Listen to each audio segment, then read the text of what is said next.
Eh bien, bienvenue dans Je range mon bureau, 27e épisode, et c'est Je range mon bureau. Ce n'est pas la première fois tout de même que je délocalise, mais ici je suis dans le bureau de Agetmo, de la maison de Agetmo, et il y a un certain nombre de choses que j'ai feuilletées, que je vais re-ranger avant de repartir, et également des livres que j'ai lus ici, qui restent ici, ou même d'ailleurs un livre que j'ai lu cet été et qui traînaillait un petit peu à la table de chevet, donc qu'on va ranger. Alors, la première catégorie, c'est les livres auxquels j'ai jeté un œil vite fait comme ça. C'était en fait mon manuel de philosophie de terminale, donc ça remonte à il y a 30 ans.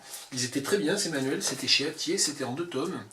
Et j'ai eu l'occasion d'ailleurs en les feuilletant, en recherchant 2-3 textes dans ces manuels de philosophie, de constater que le nom du traducteur était systématiquement porté, à savoir qu'à chaque fois qu'il y a un texte dont la langue originale n'est pas le français, et qui est évidemment donné en français, le traducteur, l'éditeur est systématiquement donné. Or il se trouve que c'est une petite discussion que j'ai eue à quelques reprises avec des collègues de philosophie, cette question de la traduction, parce qu'en fait, dans les sujets officiels du bac, quand il y a un texte de Leibniz ou un texte de Kant, etc., il y a Platon, le traducteur n'est quasiment jamais mentionné. Alors les collègues de dire « Ah mais on ne demande évidemment pas aux élèves de terminale de réfléchir à la question de la traduction, de la je sais pas quoi, ni même d'avoir des connaissances sur le texte original. Non, la question n'est pas là. La question est juste qu'en termes d'honnêteté intellectuelle, quand un texte n'a pas été écrit dans la langue dans laquelle il est présenté, on doit le signaler systématiquement, parce que c'est essentiel quand même. Voilà, ensuite on peut faire le commentaire philosophique exactement de la même façon, ça ne va pas changer la méthodologie, en particulier pas en terminale. Mais le fait que des collègues qui sont agrégés de philosophie et qui enseignent en terminale ne semblent pas avoir de problème vis-à-vis de ça en terminale me dit que peut-être ça ne les gêne pas non plus sur d'autres cas, et donc sur des cas ultérieurs. Alors, il me semble que pour le commentaire de philosophie, très au-delà de la terminale, on va dire au niveau master, agrégation, etc., le fait de se référer aux concepts, aux formulations et à la syntaxe dans la langue d'origine doit pouvoir, et très souvent, un sujet de réinterprétation, d'interprétation philosophique à proprement parler. Bon, je ne suis pas philosophe du tout, mais enfin, j'en ai fait et je continue à en lire et à m'y intéresser. Peu importe. Voilà, donc c'était l'occasion de dire ça à propos de ces manuels. Alors on est un petit peu à contre-jour, mais c'est parce que j'ai voulu varier le cadrage par rapport aux dernières vidéos, mais bon, c'est pas grave. C'était chez Hatier, et les auteurs de ces manuels, c'était Laurence Hansen-Leuve et Florence Kodos. Et c'était vraiment pas mal. Moi, j'aimais bien ces manuels. Un livre qui va rester ici, avec lequel je suis descendu de Tours, que j'ai acheté récemment. Et j'ai eu l'occasion déjà de parler, je crois, peut-être d'ailleurs lors d'une précédente vidéo, ici, des tomes 1 et 2. Ça, c'est le tome 2. C'est la série des livres de l'ornithologie du promeneur de Dominique Mins. Et là, c'est le Eux et nous, c'est l'ornithologie du promeneur tome 2. Et donc là, j'ai acheté l'ornithologie du promeneur tome 3, qui date de 1998. Et Dominique Mins, dont j'ai vraiment découvert l'œuvre il y a quelques années seulement, c'est quelque chose, enfin c'est un écrivain quand même très particulier. Mes langues au sel ou Dormant sont des très beaux livres qui sont chez POL. Et du coup, j'avais lu l'ornithologie du promeneur, et le tome 1 et le tome 2 sont tout à fait agréables, tout à fait lisibles, avec des moments un peu foutraques, un peu délirants, qui ne sont pas pour me gêner. Mais alors là, je ne sais pas si c'est moi qui ne suis pas in the mood, mais alors l'ornithologie du promeneur, volume 3, voilà, c'est le titre officiel, chez Alia, donc c'est un livre qui a 20 ans, que je lis, donc c'est une série que je prends en route, et sur laquelle je ne me suis pas précipité, j'ai sans doute eu raison d'ailleurs, parce que je veux lui laisser un peu le temps. Et là, je suis vraiment pas entré du tout dedans. J'ai à peu près rien compris au premier chapitre qui s'appelle Le Même, enfin poursuivons le même. Et là, j'étais au début du chapitre suivant qui s'appelle Cuillère-bec. Bon, je suis au tout début, je ne suis pas rentré dedans, c'est pas grave. Ce n'est pas la première fois que ça se produit. Le livre va aller sur les étagères ici, mais je sais, il est dans un coin de ma tête. Je laisse le marque-page qui est évidemment une carte postale pour demander le catalogue des éditions Alia. Ça, c'était avant Internet, avant, on va dire, la massification des web lettres, je ne sais même pas comment on dit, des newsletters par mail, et puis bien sûr des réseaux sociaux. Donc je vais laisser ça déborder, comme ça je sais que que ça avait été interrompu, et voilà, puis je peux m'y replonger. Après tout, j'ai attendu 20 ans pour l'acheter, pour essayer de le lire. Je peux attendre quelques mois de plus pour m'y replonger. Donc ça, voilà, ça y va, tiens, tout de suite, à côté de l'autre.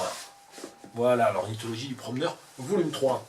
Le livre, tiens, que j'ai lu cet été, un des livres que j'ai lu cet été, mais celui que j'avais laissé traîner sur la table de chevet, je l'ai retrouvé là pour ces quelques jours de pause landaise, c'est Lady Hale de Romain Gary que j'ai lu cet été.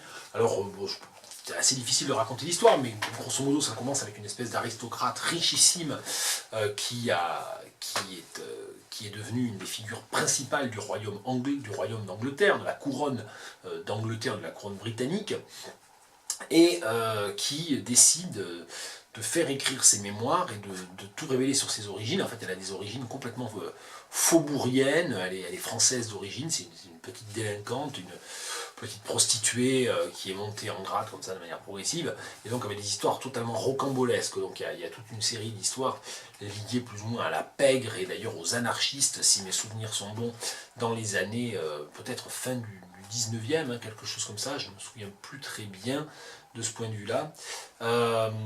Voilà, donc c'est un livre de Romain Gary que je trouve un petit peu superficiel, un petit peu...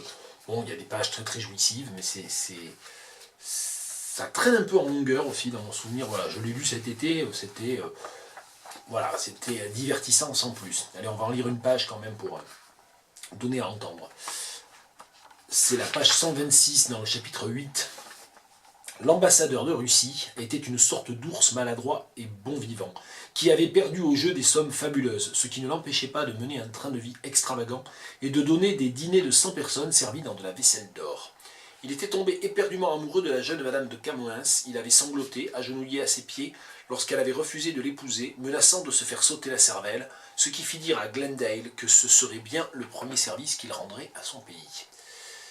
Il fut décidé qu'Armand, Alphonse Lecœur et le jockey s'introduiraient dans la villa pendant qu'Annette serait au ballet, en compagnie de son soupirant. Malheureusement, l'ambassadeur, ayant fait des excès de table avant le spectacle, fut pris d'un malaise dans sa loge, peu après le début de la représentation, et ses amis durent le raccompagner chez lui. Annette regagna précipitamment son hôtel, tremblant d'appréhension. Sur le chemin du retour, Rodendorf se sentit mieux et voulut revenir au théâtre. Mais ses amis, le général russe Dobrinski et un attaché de l'ambassade d'Allemagne, insistèrent pour le ramener dans sa villa. Ils trouvèrent la porte ouverte, les domestiques bâillonnés et ligotés, et un homme à la stature imposante, cigare aux lèvres et pistolet au poing, planté dans le hall d'entrée, tandis que le jockey était en train de fourrer la vaisselle d'or dans des sacs. Armand était à ce moment-là au premier étage, et un revolver contre la nuque du secrétaire l'invitait à ouvrir le coffre-fort. La réaction immédiate de Lecœur, furieux de cette interruption, fut de tirer sur Rodendorf qu'il blessa au bras. Armand se précipita dans l'escalier, et bien que le trio pût quitter la villa sans difficulté, suivi seulement par les rugissements de fureur du Russe, la police, en possession de leur signalement précis, le fit circuler partout. L'ambassadeur offrit une prime de 10 000 francs or à toute personne qui contribuerait à l'arrestation des criminels. Les Suisses, indignés par un tel abus de leur hospitalité, mobilisèrent tous leurs informateurs et le trio se trouva dans une situation presque désespérée. Voilà, ça c'est Lady Hale et ça va aller, je sais pas où, quelque part, sur les étagères ici. Parmi les livres, tiens, j'en parlais du manuel de philosophie, on va faire une petite interruption, mais j'ai aussi consulté, j'en ai parlé d'ailleurs dans mon blog, un certain nombre d'anthologies de littérature, et notamment l'anthologie de textes littéraires du XXe siècle à destination des classes de lycée. C'était les livres qui sortaient dans les années 80-90, ça c'est l'édition, c'est ce qu'on appelle le plus souvent le Darcos, parce qu'effectivement le maître d'œuvre de cette collection-là, c'était Xavier Darcos, qui était à l'époque, je pense, professeur en classe préparatoire. Et donc voilà, et la raison pour laquelle il y a un marque-page, c'est parce que je me suis replongé indirectement par là dans un certain nombre de textes aussi de critiques et de textes programmatiques de Robbe-Grillet. Ça, c'est dans le cadre du projet Pinger. Donc voilà, tiens, il y a ça aussi qu'il faut que je range, ou que j'embarque d'ailleurs, je ne sais pas trop encore. Et les deux derniers livres qu'on va ranger, il y en a un que je viens de lire, et je lui ai consacré d'ailleurs 2 traductions sans filet, comme quoi dans ces vidéos, j'arrête pas de faire de l'intertextualité ou du renvoi intratextuel vers d'autres vidéos, vers les autres séries. Je viens de parler du projet Pinger, là je parle des traductions sans filet. God's Grace de Bernard Malamud, et puis le tout dernier livre de Inkoli Jambofan aux éditions Actes Sud, La Belle de Casa. Alors on va peut-être commencer par La Belle de Casa, parce que moi je ne l'ai pas lu, mon épouse vient de le finir. Et moi je n'ai lu que Mathématiques congolaises de Inkoli Jambofan, et mon épouse elle a vraiment tout lu, enfin il n'y en a que 3 ou 4 je crois, mais... Voilà, et elle m'a dit que, voilà, que je pouvais en fait me dispenser de le lire, que c'était vraiment pas le meilleur. Elle trouve que c'est Congo Inc. le meilleur, donc peut-être que c'est celui-là que j'essaierai de lire dans un futur proche. Congo Inc. ça doit avoir 3 ou 4 ans. Hein. Allez, on va lire le début du chapitre 2 qui s'appelle Géothermie. Chergui déferlait sur le pays, et les peuples s'y étaient accommodés de génération en génération depuis des millénaires. Ces derniers temps, pourtant, le vent perdait de sa suprématie sur les terres qu'il traversait jadis. Fort de la dissolution de l'ozone protectrice, le changement climatique pouvait désormais exposer clairement sa volonté de s'accaparer du pouvoir sur le globe en y mettant tous les moyens nécessaires. Une de ces batailles se menait actuellement au-dessus d'Addar al-Baïda, que certains appellent Casablanca. Le changement se servait de Chergui pour dominer la ville et ses habitants en accordant une trêve à Tanger et à Essaouira. Son allié majeur, le Gulf Stream, tentait depuis toujours de circonscrire la terre. Tout ce à quoi Chergui aspire, c'est survoler la Méditerranée en passant par Gibraltar, les Baléares, poursuivre vers la Provence, la Sicile, le Mezzogiorno et accomplir le destin qui lui a été assigné en devenant Sirocco dans ces contrées-là. Cette fois, pourtant, des turbulences l'en empêchent et le contraignent à tourner sur lui-même au-dessus de la ville comme dans une turbine cherchant des issues. Dans ce processus, il emmagasine de la chaleur, sans doute aussi des particules élémentaires, et bouleverse ainsi profondément les âmes qu'il régit. Chergui a coutume d'être porté par les vents de l'Est, d'Arabie, et ceux du Sud venus du vaste Sahara. À un moment de sa trajectoire, il aurait dû croiser les alizés du Nord-Est qui l'auraient aidé à refroidir, mais cela ne s'est pas déroulé comme prévu. Le Gulf Stream, avec le soutien du changement climatique et du réchauffement global, avait décidé d'agir dans les régions soumises à l'influence de l'anticyclone des Açores en coupant la route au courant des Canaries, provoquant des montées d'énergie extrêmes au cœur même de Chergui. Celui-ci mettait donc à rude épreuve le système nerveux des êtres, ainsi que tout ce qui y est connexe, telle l'âme et les émotions les plus enfouies. C'est le début du chapitre 2 de La Belle de Casa d'Incolli Bofane. C'est chez Actes Sud et c'est page 37-38. Et donc le dernier livre, c'est le dernier livre lu en anglais. Je me suis expliqué dans la vidéo, je crois, de Traduction sans filet 165, il me semble, du quasi-hasard qui m'a fait me plonger dans ce livre-là, de Bernard Malamud, le grand écrivain américain qui fait partie de l'école de ce qu'on appelle généralement les écrivains de l'école juive new-yorkaise, enfin voilà, pour comment dire, simplifier un petit peu. Et God's Grace, c'est un de ses tout derniers romans, et c'est une fiction post-apocalyptique. En fait, il y a un personnage qui est un personnage d'océanologue, d'océanologue juif. C'est très important parce qu'en fait, il devait devenir rabbin, et en fait, il n'est pas devenu rabbin parce qu'il est au grand désespoir de son père, qui était lui-même rabbin, donc il n'a pas continué la tradition familiale du rabbinat, et il a préféré devenir océanologue. Il se trouve être le seul survivant d'un cataclysme absolu, dans lequel il voit, bien sûr, et cela d'autant mieux que Dieu lui parle au tout début du livre, pour lui expliquer qu'effectivement il a voulu faire une sorte de second déluge, mais un déluge définitif, éradiquant totalement l'humanité de la planète. Et donc Dieu avoue qu'il s'est trompé, et qu'effectivement Calvin Cohen, puisque c'est son nom, est un survivant, imprévu de cette catastrophe. Alors il se trouve en fait à bord d'un bateau sur lequel il était dans une expédition. Tous les autres membres de l'expédition sont morts. Lui, il a survécu parce qu'il était au fond de l'océan au moment du cataclysme. Il a pu remonter. Et en fait, il trouve un autre survivant qui est un chimpanzé, qu'un des membres de l'expédition, qui était l'objet des expériences d'un des membres de l'expédition, un chimpanzé en fait auquel cet autre scientifique avait appris à parler. Il lui avait appris à parler par la langue des signes, et ensuite ça a été... le chimpanzé se met à développer le langage humain, même en termes de phonation. Voilà, donc, récit post-apocalyptique, dans un contexte juif américain très particulier aussi. Un seul survivant sur un bateau avec un chimpanzé, il dérive un moment, ils finissent par trouver une île, et sur cette île, en fait, pendant les premières semaines, l'homme, Calvin Cohen, est très très très malade. Il pense pendant des semaines, il ne sait pas du tout, mais il est très très malade, et c'est certainement la maladie suite à l'irradiation. Il perd tous ses cheveux, etc., parce que c'était une catastrophe atomique.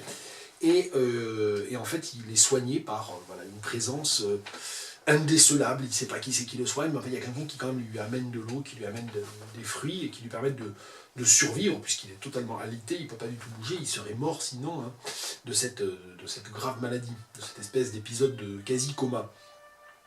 Et en fait, on comprend que c'est un gorille en fait, qui l'a soigné, donc il y a aussi un gorille sur cette île, et puis ils finissent par trouver une autre troupe de chimpanzés. Suite à X péripéties, Calvin Cohen se retrouve à être une sorte de guide un petit peu spirituel et politique de cette troupe de chimpanzés qui finissent par tous parler en fait. Hein.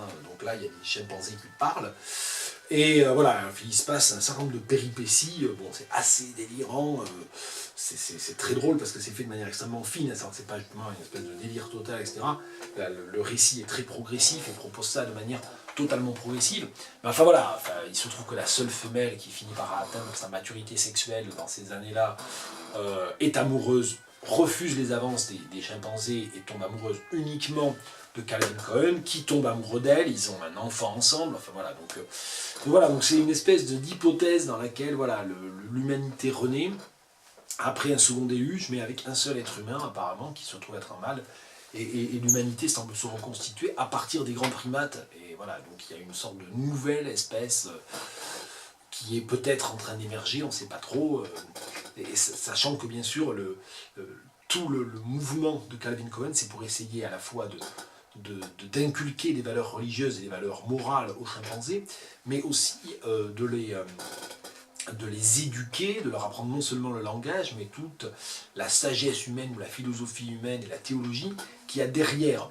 Et en fait, bon, ça se solde par un échec. Donc cette espèce de nouvelle espèce chimpanzé humanisée, ou cette espèce de nouvelle civilisation fondée sur des valeurs humaines, mais sans les humains, ou avec une dominante chimpanzé, est finalement un échec, et le livre s'achève, je ne vais pas raconter la fin, mais le livre s'achève sur l'échec total de Calvin Cohen et sur en fait la victoire des chimpanzés qui refusent l'humanisation, on va dire ça comme ça.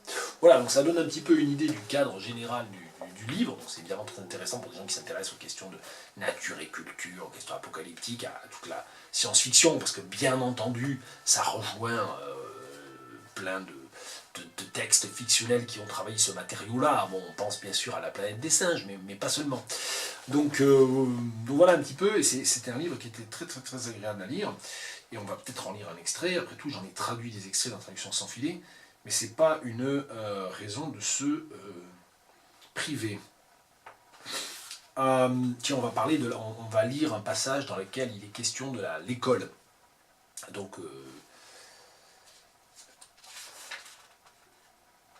The School Tree, c'est littéralement l'arbre école. Therefore, Cohen established a school tree for them, a bushy-leaved, bark-peeled, hot blue acorned eucalyptus tree, exuding a nose-opening aromatic odor, especially after rain, that kept them alert in the grove of mixed trees, some of which were crabbed live oaks, not more than 60 feet from his cave. The apes, including Buzz, who was advanced in schooling but liked to listen to others being taught, attended classes regularly, spending 2 hours each morning getting educated, except on the 7th day, when Cohen preferred not to teach because, since he didn't keep track of time, he might inadvertently be working on the Sabbath. God was a great fan of the Sabbath, and it was worth anybody's life, it said in Exodus, to work on that day. So he skipped each 7th day to show his respect and goodwill. Cohen blew on a brass horn to summon them to class. The apes, some reluctantly, climbed the eucalyptus and moved out on spreading limbs of the blousy tree, sitting alone or in twos, chewing leaves and spitting them out, or cracking nuts they had brought along and eating them out of their palms as they listened to Calvin Cohen lecture, or groomed themselves and their partners as he droned on. When the lectures got to be boring, they would shake branches and throw nuts at him. They hooted and grunted but subsided when Cohen raised his hand, indicating he intended to do better. Voilà, donc après tout, pourquoi pas avoir une classe dans laquelle on nous balance des noix. J'aime bien finalement la situation d'enseignement qui est décrite, hein. Il essaie de s'améliorer parce que finalement il fait classe à des chimpanzés qui malgré tout sont des chimpanzés et qui donc agitent furieusement des branches et le bombardent de fruits. Voilà. Donc ça c'est un extrait pour vous donner une idée un peu de ce God's Grace de Bernard Malamud. Voilà.